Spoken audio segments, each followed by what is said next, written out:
Economics की इस class में अभी हम डिस्कस करने वाले हैं संतुलित और असंतुलित विकास के बारे में। तो संतुलित विकास किसे कहते हैं और असंतुलित विकास किसे कहते हैं, काफी लंबा चौड़ा टॉपिक है।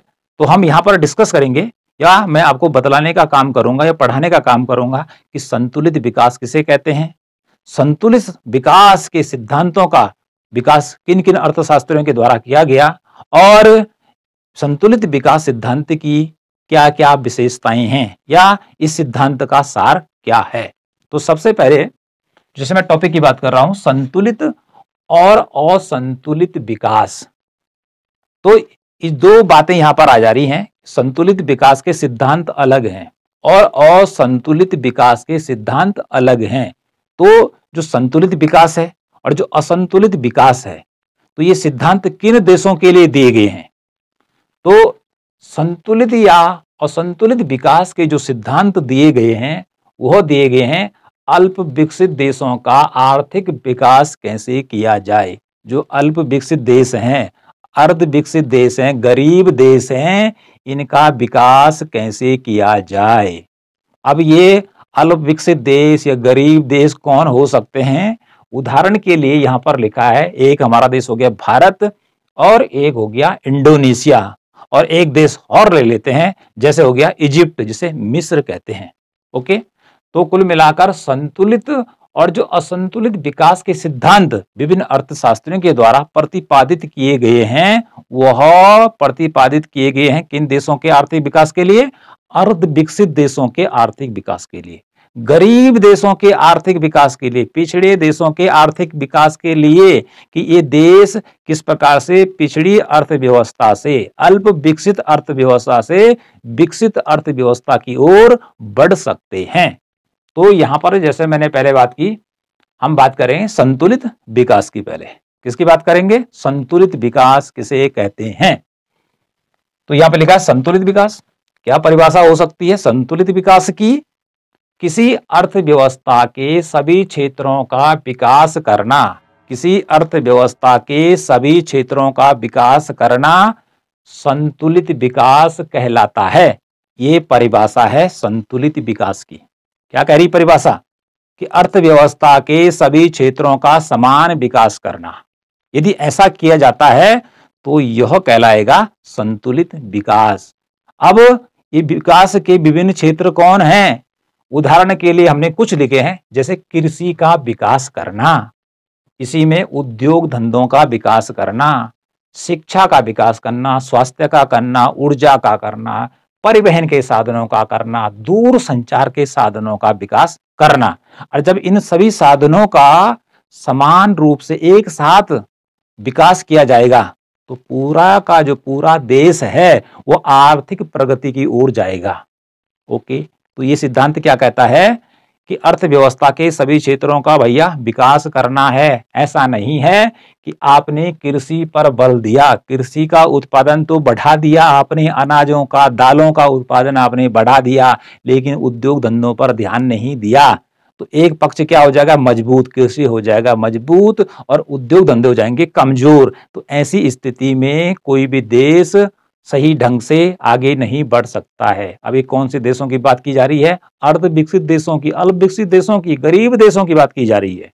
तो कुल मिलाकर अर्थव्यवस्था के ये जो क्षेत्र मैंने यहाँ पर संक्षेप में लिखे हैं, इन क्षेत्रों का समान रूप से विकास करना है। ठीक है, सभी में बराबर निवेश करना है, बराबर पैसा लगाना है, और जब सभी में बराबर पैसा लगाएंगे तो सभी क्षेत्र आगे बढ़ेंगे और सभी क्षेत्रों के मिलने से किसी देश की अर्थव्यवस्था का निर्माण होता है। तो इस प्रकार से यह है परिभाषा संतुलित विकास की। बहुत ही सरल परिभाषा यहां पर लिखी गई है। अब बात आती है कि संतुलित विकास के जो सिद्धांत हैं वह किन किन अर्थशास्त्रियों ने दिए हैं। कौन कौन से अर्थशास्त्री हैं जो कि अर्ध विकसित देशों का संतुलित विकास करना चाहते हैं।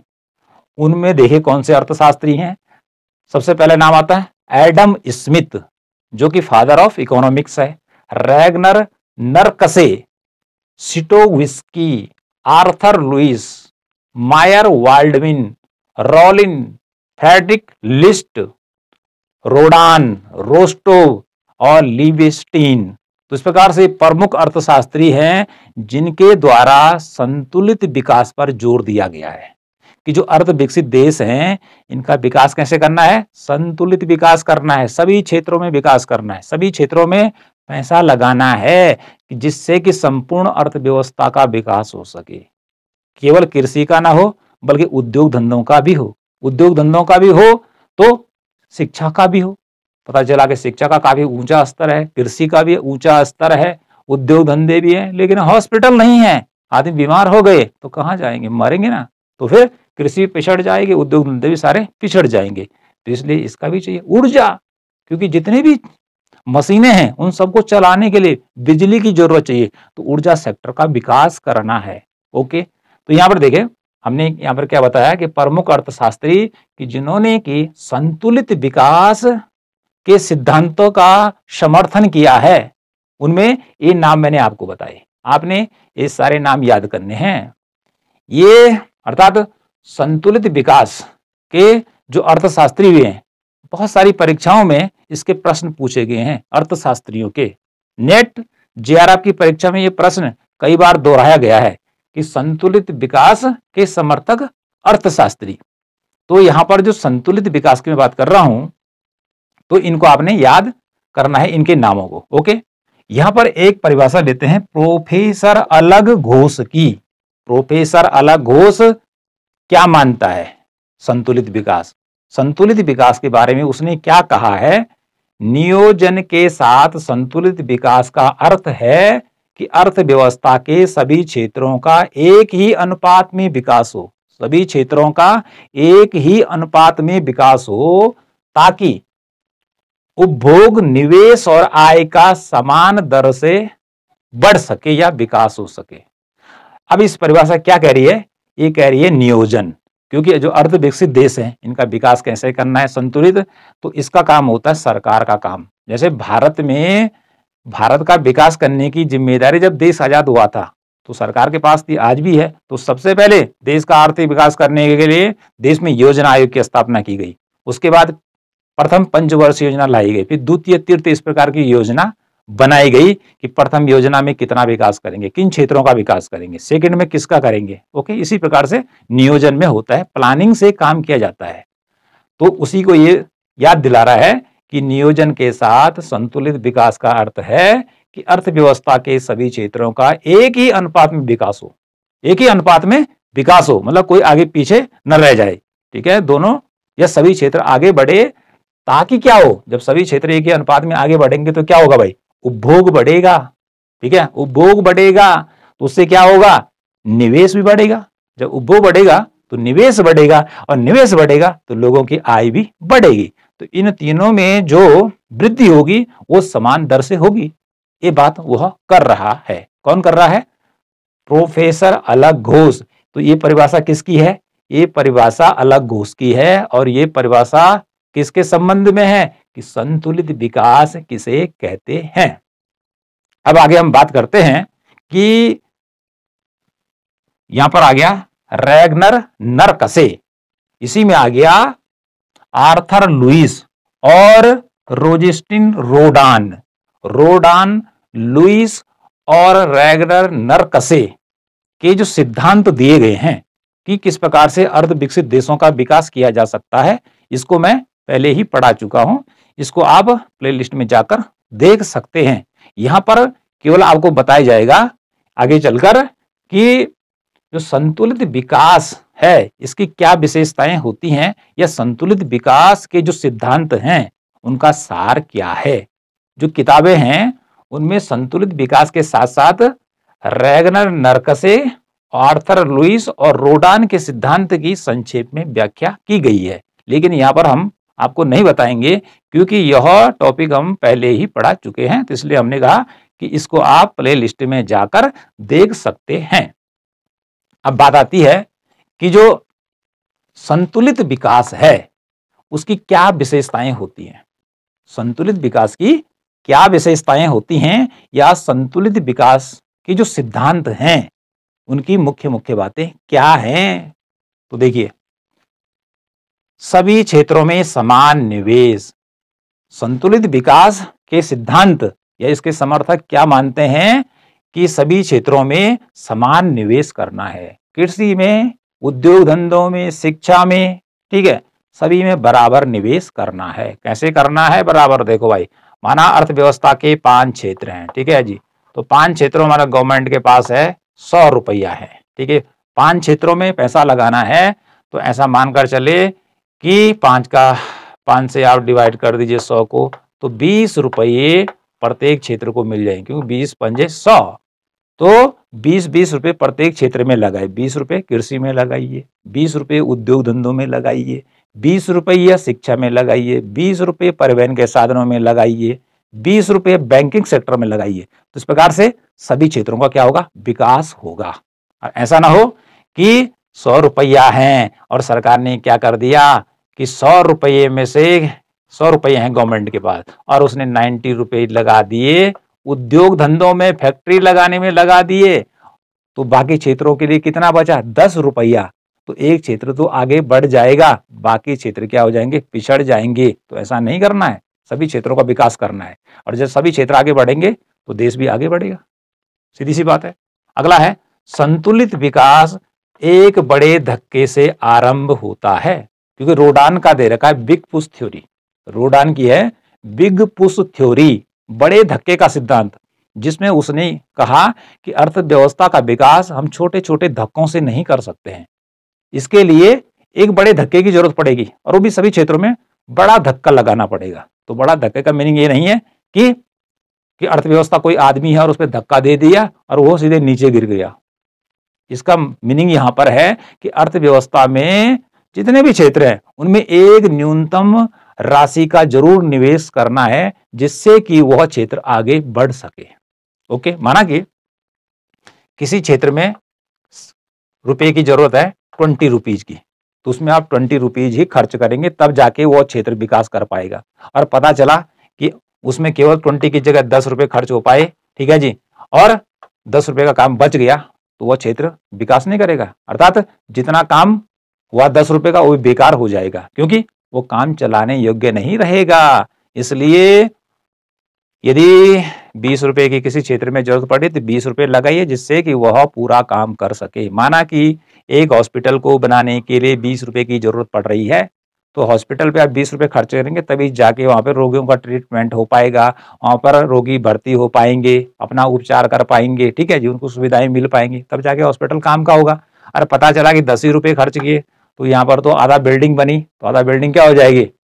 उसमें हॉस्पिटल चलेगा? कुछ नहीं आएगा, ठीक है। कुछ दिन बाद क्या हो जाएगा? बारिश वगैरह से बिल्डिंग खराब हो जाएगी। इसलिए एक न्यूनतम राशि किसी क्षेत्र में अवश्य लगानी है कि जिससे उस क्षेत्र का विकास हो सके, जैसे मैंने यहाँ पर हॉस्पिटल का उदाहरण दिया। तो संतुलित विकास एक बड़े धक्के से आरंभ मानता है कौन? संतुलित विकास का सिद्धांत। और बड़े धक्के का सिद्धांत किसने दिया है? बिग पुश थ्योरी रोजेस्टीन रोडान ने दी है, पहले पढ़ा चुके हैं। पूरक उद्योगों का विकास करके बाजार को बड़ा करना। अब अल्प विकसित देशों की सबसे बड़ी कमजोरी क्या होती है? इनका जो बाजार होता है वो छोटा होता है, ठीक है, मांग कम होती है, क्योंकि वस्तुओं और सेवाओं का उत्पादन नाम मात्र के बराबर होता है। अरे इतना क्यों होता है? क्योंकि हमारी पूंजी नहीं होती है, तकनीकी नहीं होती है गरीब देशों के पास, ठीक है। तो इसलिए क्या होता है? बाजार का आकार छोटा होता है, ग्राहक कम होते हैं। इसलिए संतुलित विकास में क्या मानते हैं कि पूरक उद्योगों का विकास करना। अब देखो भाई, जैसे गन्ना है, ठीक है जी, गन्ना पैदा हो रहा है किसमें? कृषि में पैदा हो रहा है, ठीक है। अब चीनी बनानी है, ठीक है, चीनी बनानी है तो फैक्ट्री लगेगी, किसकी? चीनी बनाने की फैक्ट्री लगेगी, ओके। अब फैक्ट्री लग गई तो फैक्ट्री में जो चीनी बनेगी वो किससे बनेगी? गन्ने से बनेगी। तो गन्ना कहाँ पहुंचेगा? इस फैक्ट्री में आएगा। तो कच्चा माल कौन दे रहा है? कृषि दे रहा है इसको, ठीक है जी। अब इसके बाद यहाँ जो चीनी बनेगी वो चीनी कौन खरीदेगा? जो इधर गन्ने के मालिक हैं, ठीक है जी, वो भी तो खरीदेंगे, वो चीनी थोड़ी बना रहे, या फिर बाजार में अन्य लोग खरीदेंगे चीनी को। तो इस प्रकार से कृषि दे रहा है फैक्ट्री को कच्चा माल, ठीक है। फिर ये तैयार माल बाजार में पहुंचेगा, फिर उसको लोग खरीदेंगे। तो इस प्रकार से हर उद्योग जो होता है एक दूसरे का पूरक होता है, एक दूसरे के लिए कच्चा माल या तैयार माल देने का काम करता है। एक उदाहरण और बता देते हैं कि माना कि सूती वस्त्र उद्योग का कारखाना लग रहा है, तो कारखाना लगने के लिए मशीनों की भी जरूरत पड़ेगी, लोहे की भी जरूरत पड़ेगी, सीमेंट की भी जरूरत पड़ेगी, तो डिमांड पैदा होगी ना, तो उसकी तो पड़ेगी पड़ेगी। अगला जो कृषि से जो मेन चीज आने वाला है वह आने वाला है सूत, जिसे हम कपास कहते हैं, ठीक है। कॉटन कहां से आएगा? कृषि से आएगा। तो कृषि से कहां मिला कॉटन? सूती वस्त्र उद्योग को, ठीक है। तो एक दूसरे के पूरक हो गए, एक दूसरे की हेल्पर हो गए, ठीक है। और जब एक दूसरे की हेल्प करेंगे तो बाजार का आकार बड़ा होगा भाई, जगह जगह फैक्ट्री होंगी, ठीक है, जगह जगह माल बिकेगा, एक जगह से दूसरी जगह माल जाएगा, फिर रोजगार बढ़ेगा। मेन बात तो जो आ रही है वो रोजगार की आ रही है। तो रोजगार लोगों का जब बढ़ेगा तो उससे क्या होगी? आय बढ़ेगी। तो आय बढ़ेगी तो क्या होगा? व्यय भी बढ़ेगा, ठीक है जी। आय बढ़ेगी तो व्यय भी बढ़ेगा, ठीक है। व्यय बढ़ेगा तो निवेश भी बढ़ेगा, ठीक है। तो इस प्रकार से आगे क्रम बढ़ेगा, तो फिर अर्थव्यवस्था आगे संपूर्ण रूप से विकास करने लग जाएगी। अगला है निजी उपक्रम पद्धति के लिए उपयोगी, कि जो संतुलित विकास का सिद्धांत है, नरकसे मानता है कि यह संतुलित विकास का जो सिद्धांत है यह प्राइवेट सेक्टर के लिए ज्यादा उपयोगी है, कि प्राइवेट सेक्टर जो है अच्छे ढंग से ऐसा काम कर सकता है। कौन कहता है? नरकसे। लेकिन संतुलित विकास जो यहां पर बात की जा रही है वो की जा रही है अर्ध विकसित देशों के विकास के लिए। लेकिन अर्ध विकसित देशों में क्या होता है? निजी उपक्रम का, निजी क्षेत्र का कम महत्व होता है, सरकार ही इसी काम को करती है। तो केवल तो नरकसे का विचार है कि निजी उपक्रम पद्धति के लिए उपयोगी है संतुलित विकास, ठीक है। लेकिन जहां पर नियोजन होता है, योजना के अनुसार कार्य किया जाता है, सरकार करती है देश का विकास, तो वहां पर क्या होता है? निजी उपक्रम का महत्व कम हो जाता है। नेक्स्ट, विदेशी व्यापार को बढ़ाना। संतुलित विकास का सिद्धांत क्या कहता है? जो अर्ध विकसित देश हैं, क्योंकि इनके पास बहुत सारी चीजों की कमी होती है, मशीनों की कमी होती है, तकनीकी की कमी होती है, तो इनको क्या करना? अपना विदेशी व्यापार को बढ़ाना है, ठीक है। देश में वस्तुओं का ऐसा इतना प्रोडक्शन करना है कि वो निर्यात कर सके, और निर्यात से जो पैसा मिलेगा उससे विदेशों से फिर क्या कर सके? सामान को खरीद सके, ठीक है। तो ऐसे में बात हो जाती है संतुलित व्यापार की। कैसे व्यापार की होती है? संतुलित व्यापार की, कि हमारा व्यापार, हमारा निर्यात हो रहा कितने का? 100 अरब रुपए का निर्यात किया, ठीक है। और यदि आयात हो जाता है 150 अरब रुपए का, तो इट मीन्स हो गया कि हमें 150 में से 100 घटा देंगे, तो 50 अरब रुपए का हमें, तो इसे कहेंगे। तो विदेशी व्यापार को बढ़ाना है कि जिससे क्या होगा? देश में विदेशी मुद्रा आएगी और विदेशों से जो देश है अपनी आवश्यकता की तकनीकी वस्तुएं या जो भी रॉ मटेरियल है उसको खरीद पाएगा, कच्चा माल खरीद पाएगा। अगला है निर्धनता के दुष्चक्र को खत्म करना, क्योंकि जो अल्प विकसित देश है, अर्ध विकसित देश है, यहाँ पर रेगुलर नरकसे ने कहा है कि यहाँ पर निर्धनता का दुष्चक्र पाया जाता है, कि निर्धन है तो कुल मिलाकर वह निर्धनता में जन्म लेता है, ठीक है, उसी में जीता और मर जाता है। तो अब एक चक्र चलता रहता है, और वो चक्र क्यों चलता है? कि कम आय होने के कारण, कम बचत होने के कारण यहाँ पर निर्धनता का जो चक्र चलता रहता है उसको तोड़ना है, उसको खत्म करना है। और इस काम को तभी खत्म कर सकते हैं जबकि सभी क्षेत्रों में समान ढंग से निवेश किया जाएगा, तो जिससे लोगों को रोजगार मिलेगा, उनकी आय बढ़ेगी, आय बढ़ेगी तो उनकी बचत भी बढ़ेगी, ठीक है। और उनके बचत बढ़ने से पूंजी का निर्माण होगा, तो फिर आगे चलकर क्या होगा? वस्तुओं और सेवाओं के उत्पादन करने के लिए धन उपलब्ध हो पाएगा। अगला है मांग एवं पूर्ति में संतुलन। ये बहुत जरूरी है कि मांग और पूर्ति, क्योंकि अल्प विकसित देशों में, अर्ध विकसित देशों में क्या रहता है? मांग की कमी रहती है, मतलब वस्तुओं के क्रेता कम रहते हैं। तो जब मांग कम होगी तो पूर्ति भी तो कम ही होगी भाई। और मांग कम क्यों होती है? पैसा नहीं रहता लोगों के पास, गरीब रहते हैं देश के लोग, ऐसे में मांग कम होगी, ठीक है। और जब मांग कम होगी तो पूर्ति भी कम होगी, ठीक है। पूर्ति भी यहाँ कमी होती है क्योंकि यहाँ वस्तु का उत्पादन करने वाले जो साधन है उनकी कमी रहती है। तो कुल मिला के क्या करना है? मांग और पूर्ति को में बढ़ोतरी होगी, लेकिन दोनों में संतुलन होना चाहिए, अर्थात जितनी मांग है उतनी पूर्ति होनी चाहिए, तब जाके क्या होता है? कीमतें भी स्थिर रहती हैं। अगला देखिए, पूंजी का प्लान से सदुपयोग करना, अर्थात अर्ध विकसित देश जब अपने देश का विकास करते हैं विभिन्न क्षेत्रों में, तो जो पूंजी लगाते हैं, जो धन लगाते हैं, तो जिस काम के लिए जो पैसा दिया गया है, जो धन स्वीकृत किया गया है, उसका उसी काम में सदुपयोग करना, उसी काम में उसको लगाना। सड़क बनाने के लिए पैसा दिया गया है 1 अरब, तो उसको रोड में ही खर्च करना, अच्छे ढंग से सड़क बनाना, तो इसे कहेंगे पूंजी का प्लान से सदुपयोग करना। अरे पता चला कि रोड के लिए दे रखा था और रोड बनी नहीं या आधा बनी, ठीक है जी, और बाकी पैसा क्या हो गया, भ्रष्टाचार की भेंट चढ़ गया। तो ऐसे में अल्प विकसित देश अपना संतुलित विकास नहीं कर सकते हैं। तो ये चीजें क्या है, ये संतुलित विकास सिद्धांत या संतुलित विकास की विशेषताओं को बतलाते हैं, या इसी को हम कह सकते हैं कि संतुलित विकास की मुख्य मुख्य बातें क्या हैं या क्या सार है, ये सब इसी में आ जाता है। तो कुल मिलाकर आज मैंने आपको क्या बताया, आज मैंने आपको बताया कि संतुलित विकास किसे कहते हैं।